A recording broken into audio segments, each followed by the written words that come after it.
역대하 23장 1에서 21절 말씀입니다.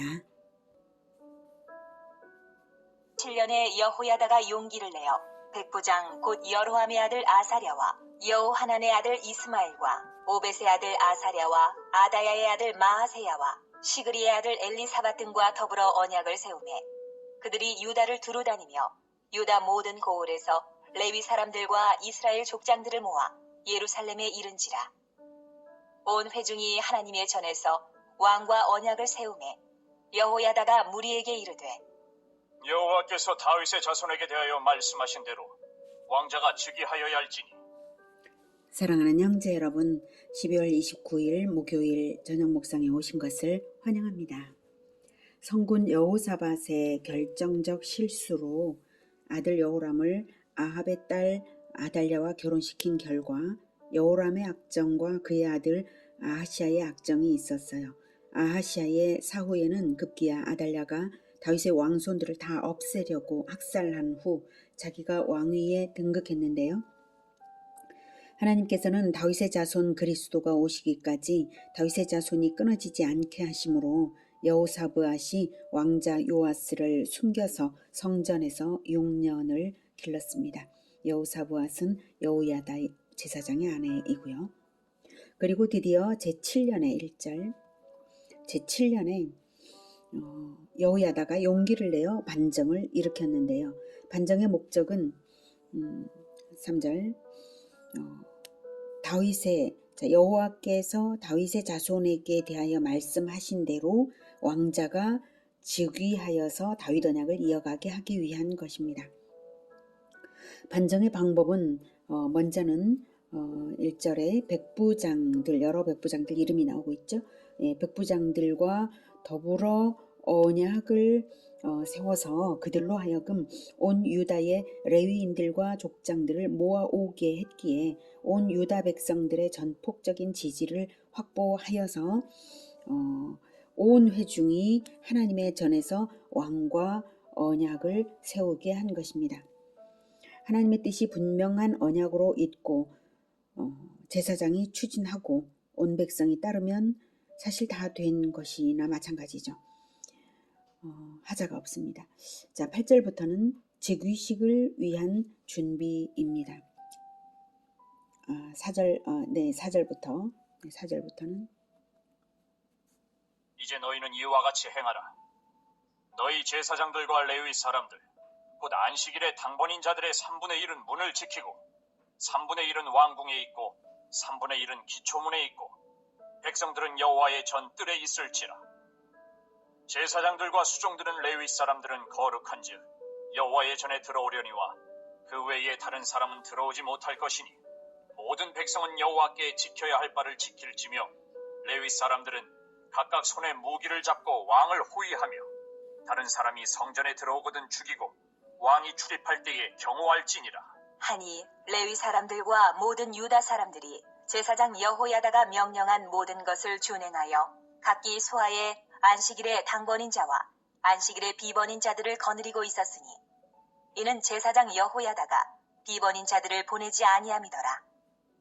제사장 여호야다가 하나님의 전 안에 있는 다윗 왕의 창과 큰 방패와 작은 방패를 백부장들에게 주고 또 백성들에게 각각 손에 무기를 잡고 왕을 호위하되 성전 오른쪽에서부터 성전 왼쪽까지 제단과 성전 곁에 서게 하고. 거사일은 안식일이었어요. 많은 사람들이 성전에 모이는 날이라서 적합했죠. 4절의 안식일. 거사에 동원되는 병력은 왕실 호위대인데요. 당번인 세 부대로 하여금 왕궁 세 군데를 맡아서 왕궁의 세 군데를 장악하도록 했고요. 비번인 두 부대로 하여금 성전을 지키게 했습니다.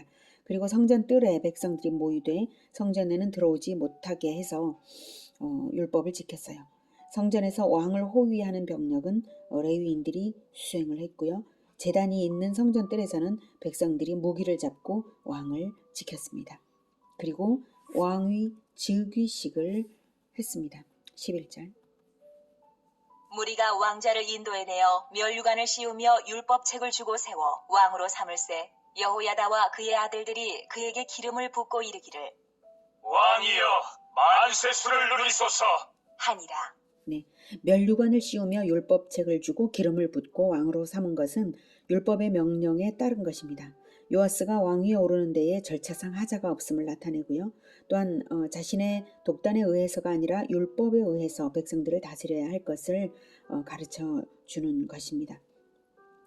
이렇게 불과 7살밖에 되지 않은 어린아이였지만 이렇게 대제사장으로부터 온 백성들까지 일사불란하게 협력하며 지지하여서 왕을 세운 것은 오직 다윗 언약을 분명히 믿고 오실 그리스도를 기다렸기 때문이며 율법에 따라 통치될 나라를 사모했기 때문입니다.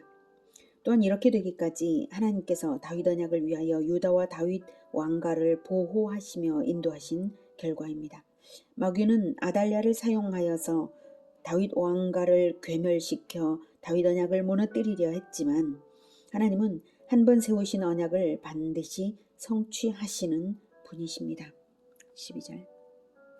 아달랴가 백성들이 뛰며 왕을 찬송하는 소리를 듣고 여호와의 전에 들어가서 백성에게 이르러 보매 왕이 성전 문 기둥 곁에 섰고 지휘관들과 나팔수들이 왕의 곁에 모셔 서 있으며 그 땅의 모든 백성들이 즐거워하여 나팔을 불며 노래하는 자들은 주악하며 찬송을 인도하는지라.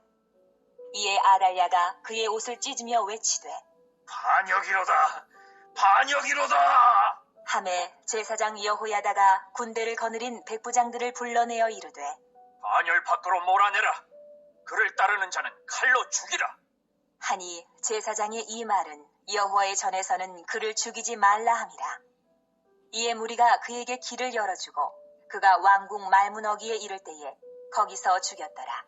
네, 아까 13절에 반역이로다 반역이로다 남자 성우가 읽었는데요. 아달랴는 여자입니다. 자, 14절에 밖으로 몰아내라라고 한 것은 여호와의 전에서는 그를 죽이지 말라라는 뜻인데요. 살인마인 아달랴의 피로 거룩한 성전이 더럽혀지지 않게 하려는 것이죠. 그래서 성전 문 밖으로 나가자마자 아달랴는 죽임을 당했습니다. 이렇게 아달랴를 죽이고 왕을 즉위시키는 데에 성공했는데요. 이제 더욱 중요한 것은 개혁을 해야 하는 것입니다. 왕좌에 앉은 자만 바뀌었다고 해서 나라가 바뀌는 것이 아니라 백성이 바뀌어야 합니다. 16절. 여호야다가 자기와 모든 백성과 왕 사이에 언약을 세워 여호와의 백성이 되리라 한지라. 네, 먼저는 여호와의 백성이 되리라는 언약을 세웠어요. 여호야다는 하나님의 중보자로서 모든 백성과 왕에게 언약을 받아낸 것입니다. 언약을 세웠으니 이제 행동해야죠. 17절.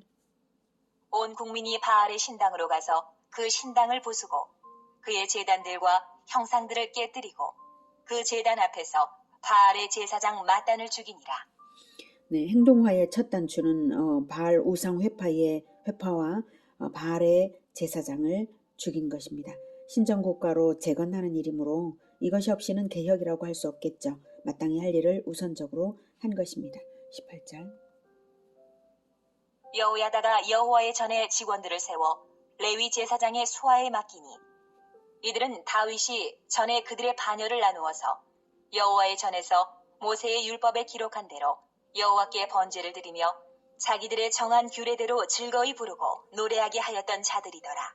또 문지기를 여호와의 전 여러 문에 두어 무슨 일에든지 부정한 모든 자는 들어오지 못하게 하고 백부장들과 존귀한 자들과 백성의 방백들과 그 땅의 모든 백성을 거느리고 왕을 인도하여 여호와의 전에서 내려와 윗문으로부터 왕궁에 이르러 왕을 나라 보좌에 앉히매 그 땅의 모든 백성이 즐거워하고 성중이 평온하더라.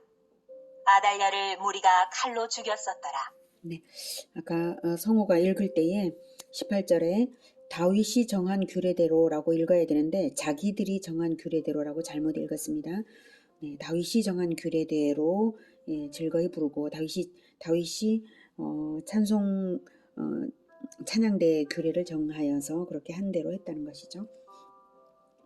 요람과 아하시아와 아달랴 때에 지켜지지 않던 올바른 예배 회복을 위해서 여호야다는 모세의 율법과 다윗이 정한 규례대로 다시 관리들을 담당자들을 임명했고요.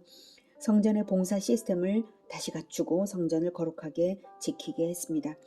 그리고 다윗의 왕통이 회복됨으로써 백성이 기뻐하고 나라가 평온했습니다.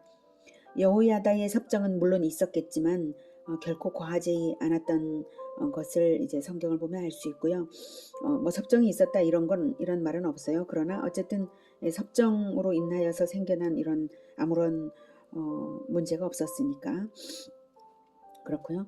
자, 불과 7살밖에 안 되는 왕을 세우고도 나라가 평온할 수 있었던 것은 전적으로 하나님의 은혜와 보호라고밖에 말할 수 없습니다. 요아스가 성인이 될 때까지 전쟁이 없었다는 것도 참으로 은혜가 아닐 수 없습니다. 요아스가 7살이 되도록 기다리면서 날마다 다윗 언약을 내세워서 기도하기를 얼마나 간절히 했겠으며 또 아이를 보호하기 위해서 노출시키지 않기 위해 얼마나 노심초사하며 보호를 했겠습니까? 6년간 성전이 바로 왕궁 곁에 있거든요. 바로 그 곁에 있는 왕궁 곁에 있는 성전에서 왕자가 6년간 보호된 것도 하나님의 은혜가 아니고는 있을 수가 없는 일이죠. 오늘은 다윗 언약과 율법을 지키기 위하여 어린 왕을 세운 용기를 보고 배웠습니다. 하나님께서는 언약을 성취하기 위하여 모든 것을 하십니다.